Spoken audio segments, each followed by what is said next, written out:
Being told to stay quiet at your own mother's funeral is one thing. Being handed the keys to everything your brother thought was his, that's something else entirely. I'm Claire Bennett, 32 years old.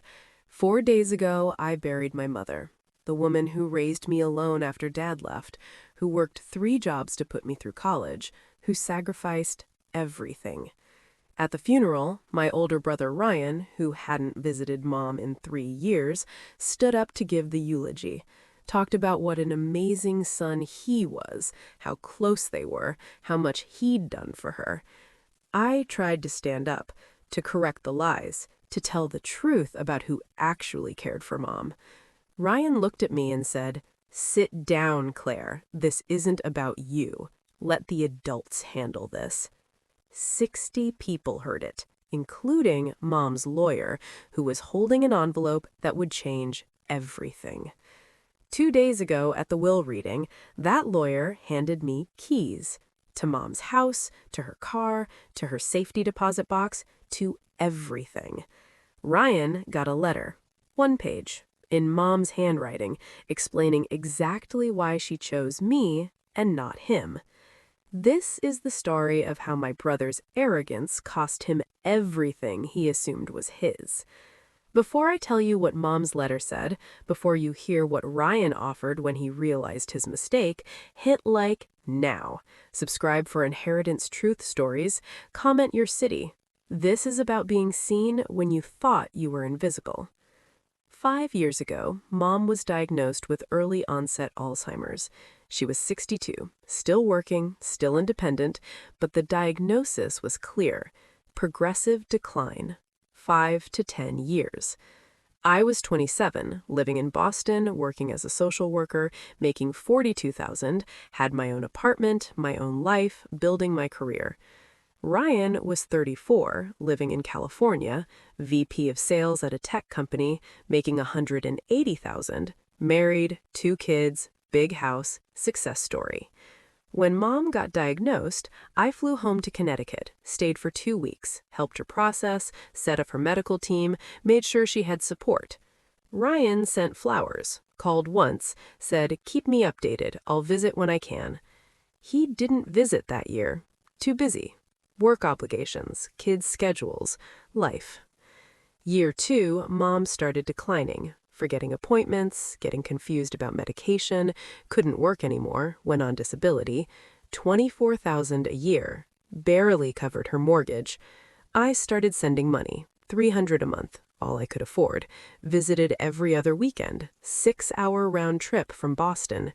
Ryan sent a check once, $500, for Mom's medical expenses. Year 3, Mom couldn't live alone anymore. Memory lapses, left the stove on twice, got lost driving to the grocery store. It wasn't safe. I made a decision. Quit my job in Boston, moved back to Connecticut, moved in with Mom, became her full-time caregiver.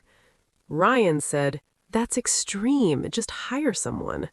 I said, "She needs family, and we can't afford full-time care." He said, "I can send more money." He sent $2,000, once, in 3 years. For 2 years, I was Mom's caregiver, 24/7. Medications, doctor appointments, feeding her when she forgot to eat, bathing her when she couldn't remember how, holding her hand when she didn't remember my name.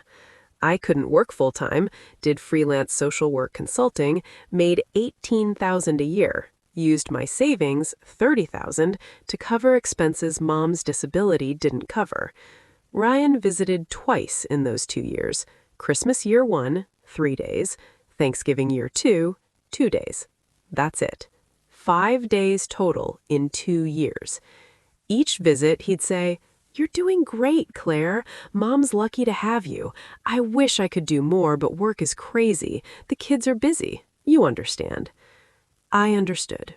I understood that I'd given up my career, my savings, my life, and he'd visited 5 days in 2 years.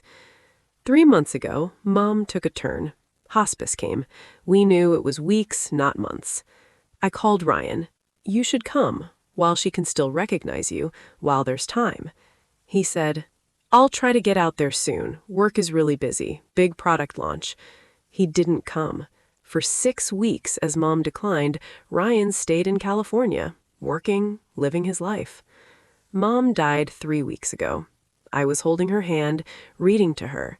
She looked at me, one of her last clear moments, and said, "Thank you, Claire, for everything, for staying." Then she was gone. Ryan flew in the next day for the funeral. The funeral was 4 days ago. Small service, 60 people. Mom's friends, neighbors, people from her church, my friends, Ryan's family.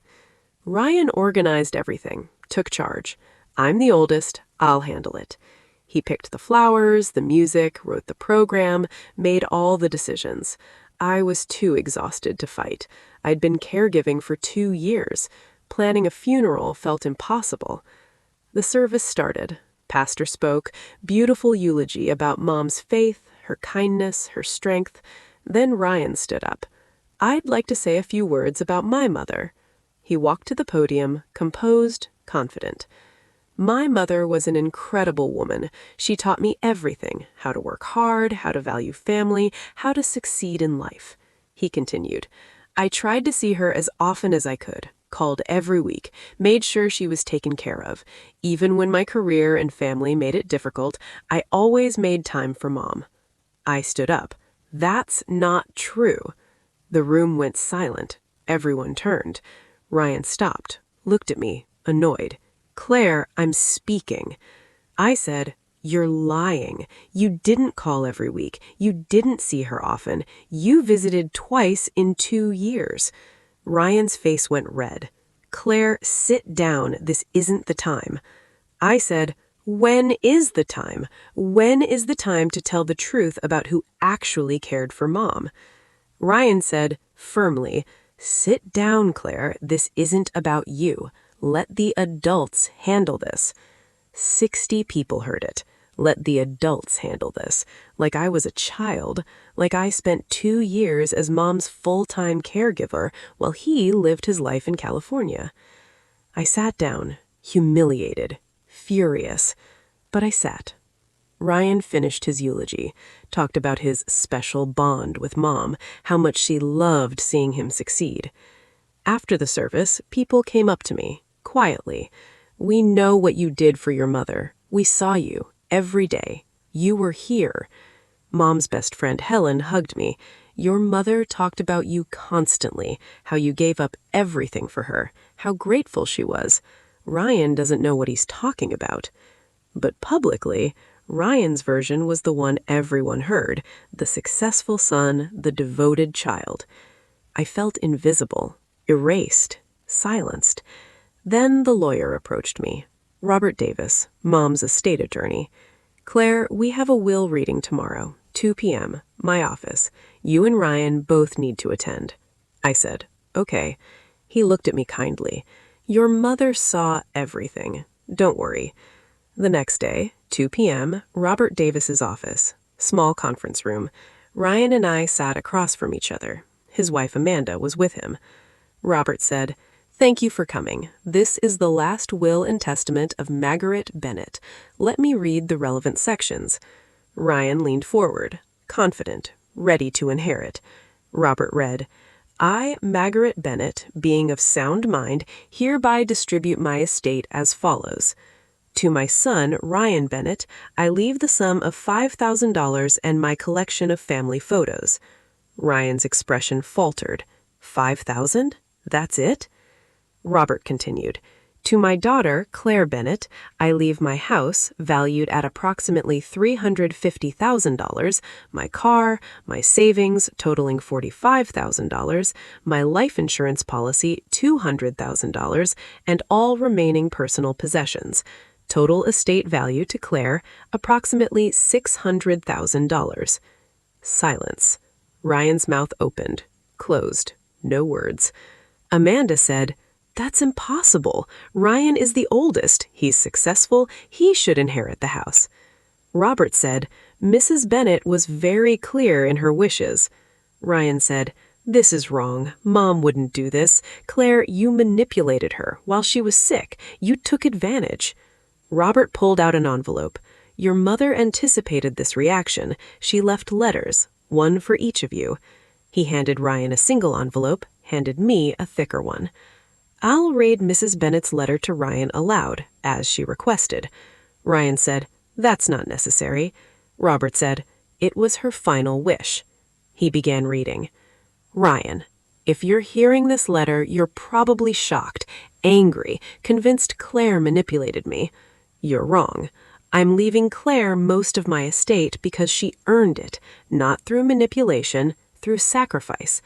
3 years ago, when I got diagnosed with Alzheimer's, you sent flowers. Claire flew home immediately. 2 years ago, when I couldn't live alone, you suggested I hire help. Claire quit her job and moved home to care for me. For 2 years, she gave up everything, her career, her savings, her life, to care for me, to make sure I wasn't alone, to hold my hand when she couldn't remember my name. You visited twice in those 2 years, Christmas once, Thanksgiving once, 5 days total in 2 years. Each visit